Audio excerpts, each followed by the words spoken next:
Alright, it is Tuesday, June 21st, and we're outside Tupper Lake on a little road that goes out to Horseshoe Lake. And this is the falls up here, real nice.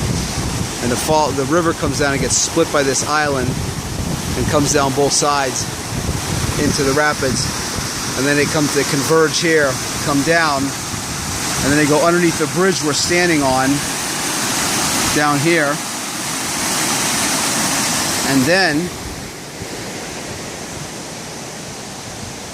they come out into the main body of the lake, right down below us.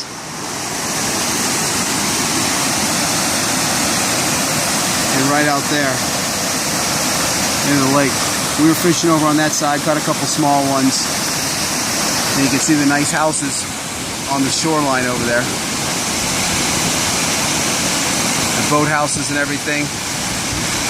And up that way is the village of Tupper Lake where we stayed and rented a boat and everything. It's a big lake, lots of nooks and crannies, islands, channels, deep as 90 feet, shallow in lots of areas, like over here in the corner. It's real shallow, you can see vegetation. Some really, really nice houses over there. And this is up in the Adirondack Mountains up in New York.